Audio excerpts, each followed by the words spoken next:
Leslie Jones, the alleged comedian for Saturday Night Live, someone who I've rarely seen be funny, went on a Donald Trump rant.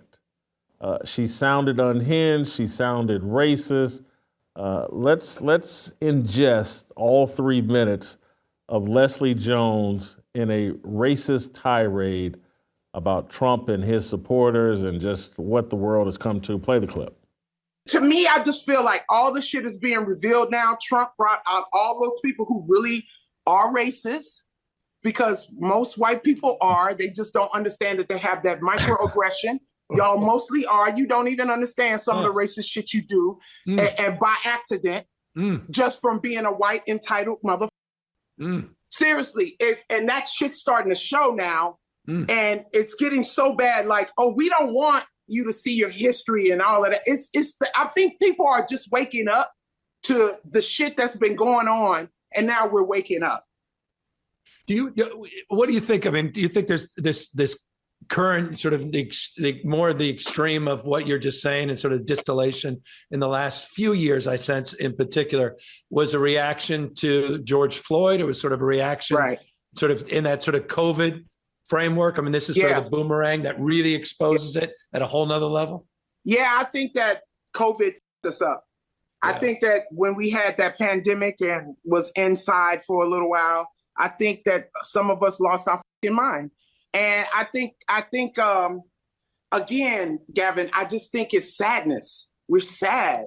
We don't understand what's going on with our government. Our government is supposed to be boring.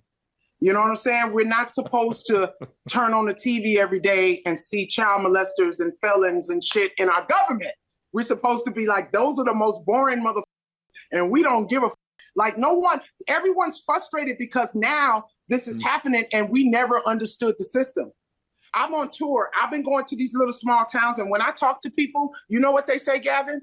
Does it really matter who's going to win? That's what they think. You know why? Because they're regular people that go to work every day. They go to work every day. They take care of their kids. They do their fun shit, and they don't want to be involved in this bullshit. They want to just be able to pay their rent. They want to be able to take care of their kids. They want to be able to pay their taxes and be fucking Americans. Nobody wants to have to deal with this shit. They don't know what to do. They don't know who's telling the truth. Because in some towns, they don't get the news outlets that we get in California and New York. They get that Fox shit, that motherfuckers. And if you sitting there listening, my aunt is an educated woman, but I had to tell her, what the fuck are you listening to? This is bullshit. Get the fuck out of Memphis. Like there's shit going on right now. Like I heard a woman in Florida. She literally said this to me, Gavin. I'm going to take my son out of my will if he doesn't vote for Trump, because Trump is definitely for women. And I said, are you talking about the ones he raped, or are you talking about the ones that he calls ugly and fat? Which one are you talking about, ma'am? I said, the fact that you think you would trust your daughter with that piece of shit. One thing that I'm really good at as a comedian is reading people. That's a lot. And I don't know why her sunglasses were grape colored. I don't know if that's trolling me or what, but that's a lot. She said a lot there, and Gavin Newsom sat there and took it, supported it. I don't know who's crazier, her or Gavin Newsom. Shamika, you decide. Jason, this was just a bunch of incoherent baboon babble. You know, I have no idea what Leslie was talking about. I don't think she knows what she was talking about. This is the over emotionalism that women keep giving, not really having any logical point to make, no real debate talking points, a bunch of racist rhetoric that doesn't make any sense, Jason. It's so incoherent that I almost feel like giving an English response won't even be understood. It's like I need to get up here and say,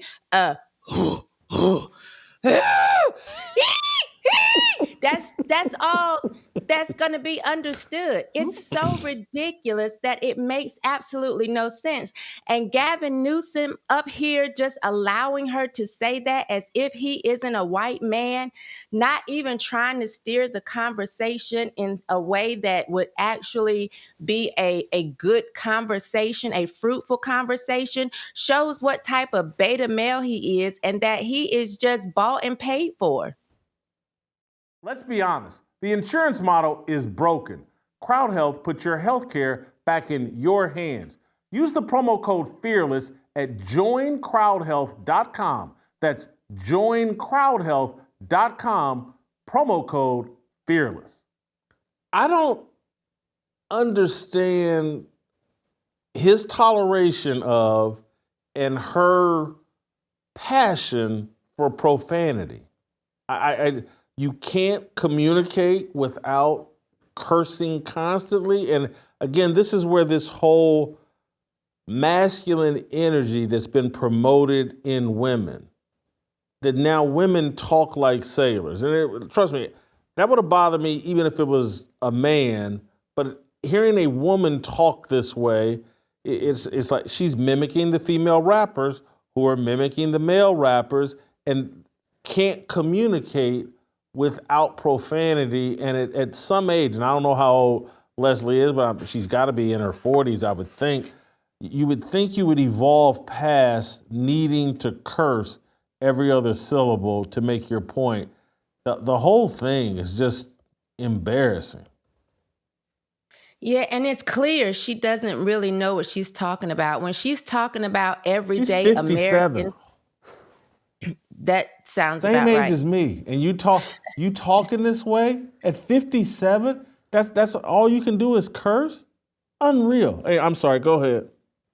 Yeah, no, I was just saying when she's talking about everyday Americans not caring about who is elected, everyday Americans are the ones that got out there to vote because everyday Americans are having a hard time putting gas in the car, buying groceries, paying their bills. So everyday Americans were paying attention, which is why they ignored celebrities such as her telling them what to do because they're not paying our bills. So when she tries to diminish or belittle everyday Americans as if they're sitting in these places where they don't get the TV they have in California, it's just silly. Nobody's sitting there just watching Fox News and not caring about their bills. If that's the case, then we have to say there are the same people that are just sitting around watching CNN controlled Negro Network, not caring about their bills.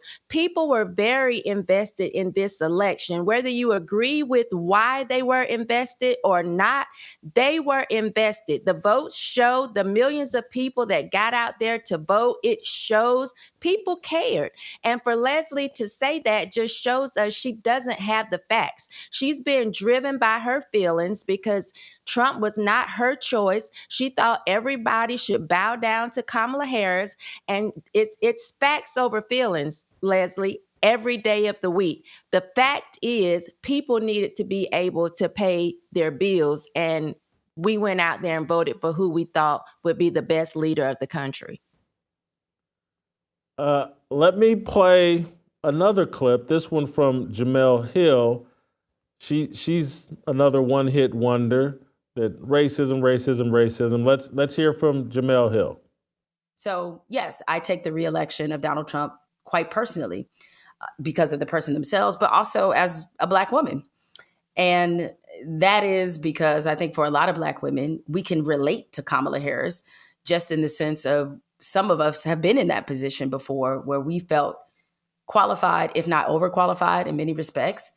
And for a lot of Black women, even though we should not internalize it this way, it felt like a particular rejection of some of the things that we've been fighting for, or it felt like a particular rejection of sort of our place and how we're seen in this society. And I don't think it's by any accident that both of Trump's presidential victories have been against women. Hillary Rodham Clinton, of course, in 2016, and now in Kamala Harris, because some of those same tropes have come up in both elections. And so it does make you wonder at what point, I hate to use the word ready, but at what point will America be ready for a woman to be in that role?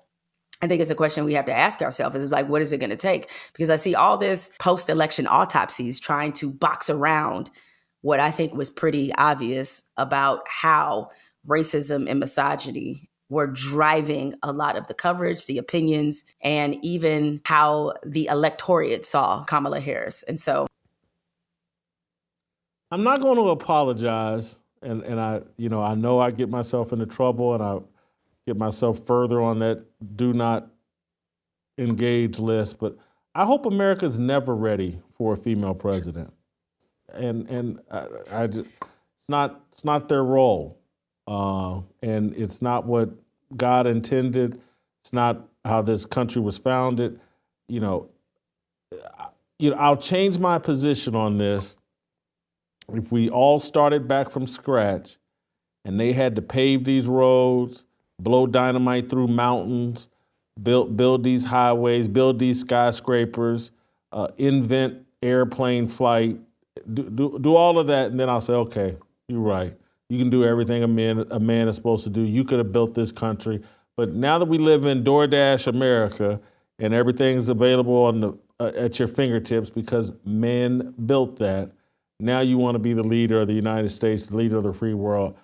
I'm not with it. And if that makes me sexist, I'm sexist. Help us grow the Fearless Army. Pound that like button, subscribe to the channel, and share this video with all your fearless friends.